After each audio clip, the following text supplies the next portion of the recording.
at 24 weeks, if a baby for whatever reason had to come out this early, there's a 70% chance that it can survive and be totally fine. And it's time to get ready. Hi mamas, welcome to my channel. My name is Anna. I am 24 weeks pregnant, and here on YouTube I am sharing all things pregnancy with you. As a typical pregnant, as soon as I found out, I followed every other account on all kinds of social media, trying to learn all of the information that I have no idea about. One of those accounts is on Instagram. Her name is Caitlin Wilder. I hope I am pronouncing that last name correctly, who knows. And her Instagram handle is Wilder Beginnings. She is a doula, a childbirth educator. She's currently pregnant herself, and I really like her account. She is very personable and funny, but also very informative. So I watched all of her reels.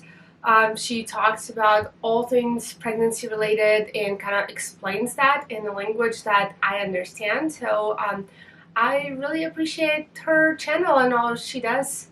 If you're pregnant and don't know her account yet, you should check it out. So recently she posted this reel saying that at 24 weeks pregnant is a viability week, and here's that reel. Recently she posted this reel about 24 weeks pregnancy, which is your viability week for your babies.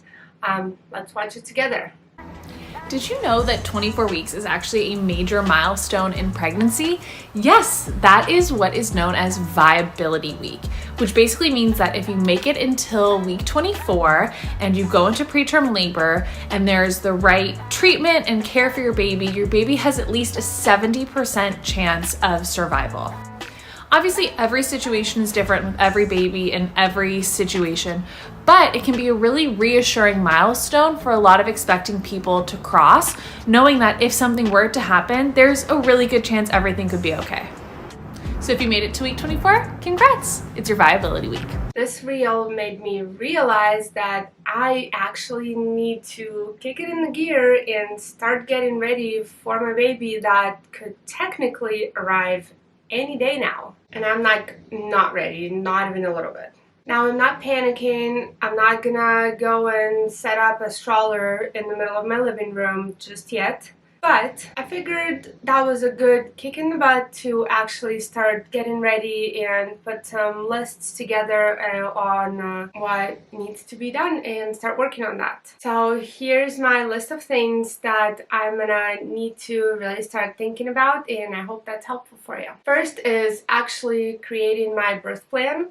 Not only that, but I think it's really important to bring that birth plan to your OB, and ideally, or I guess in my case, that's also going to be my delivery doctor.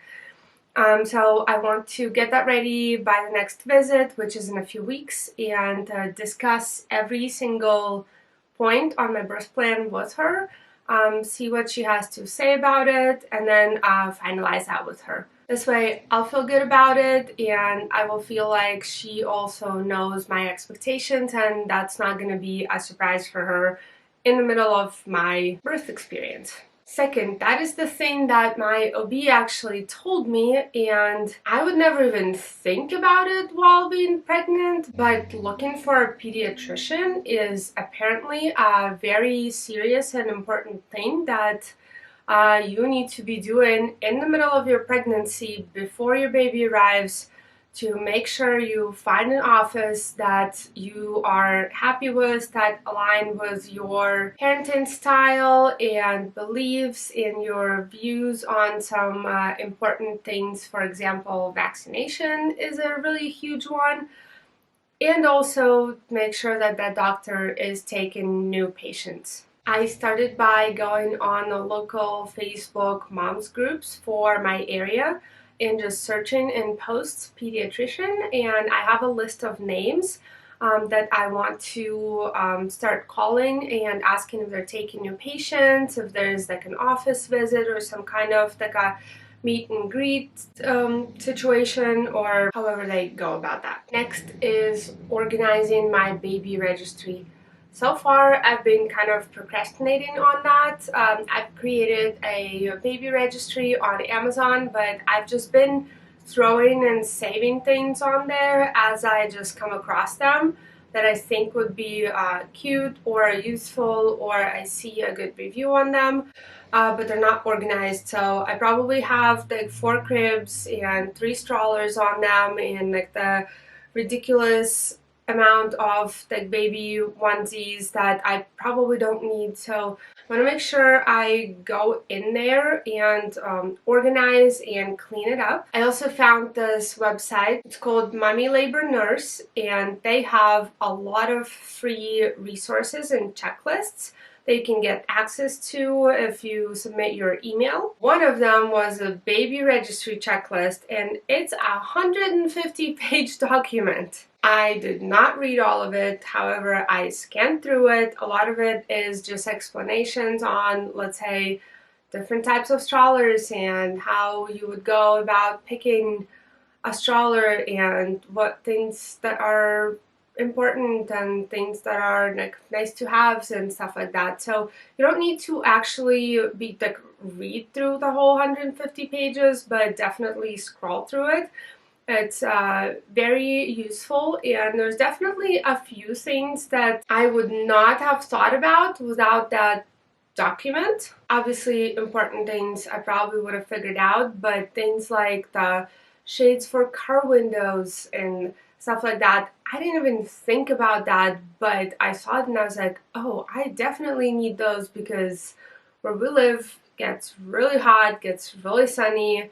Those window shades will be super handy. Next, I'm not gonna worry about actually packing my hospital bag just yet, but I definitely want to either find or create my own checklist of things that I want to pack in the hospital bag so that I don't have to do all that research and decide on what to bring when I actually need to be going to the hospital. Also, things like going home outfits for both me and the baby.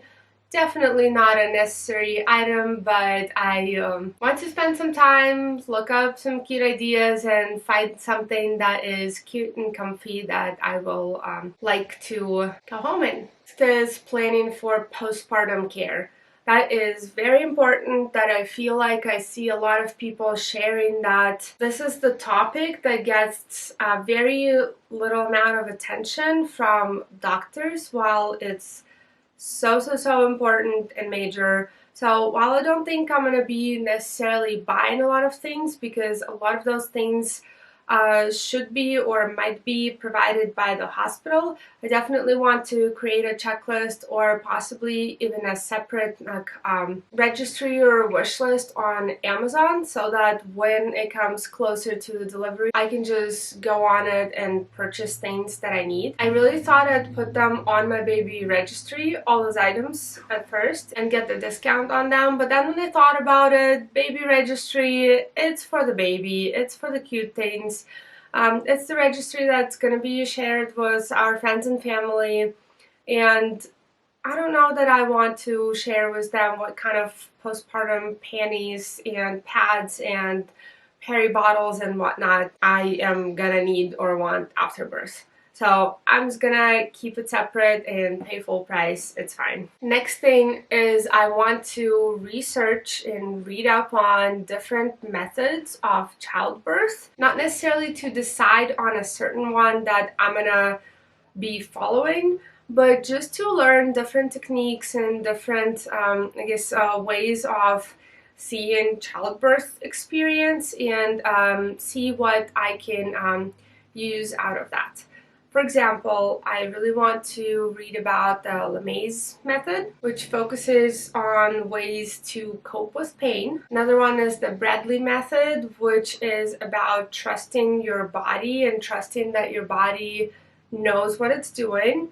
And then the third method is mindfulness-based childbirth, and that is about mindfulness and being present in the moment. Again, I'm not planning on picking a certain method and following it, but I want to read up on all of those, especially because all three of those tend to be more of like a natural birth approach that seems very appealing to me.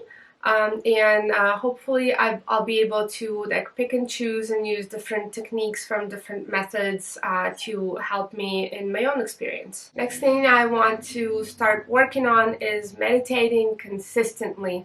I've been trying to do that, but not nearly enough to make it a habit, and I want to make it a habit.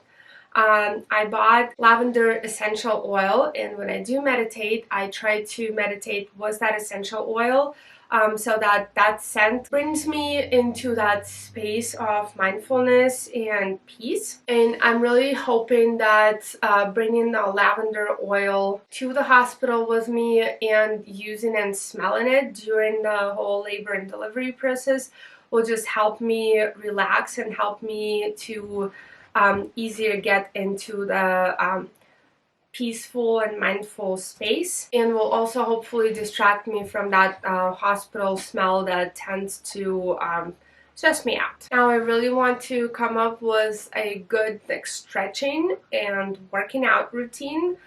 So far I've been trying to do prenatal yoga 3 times a week.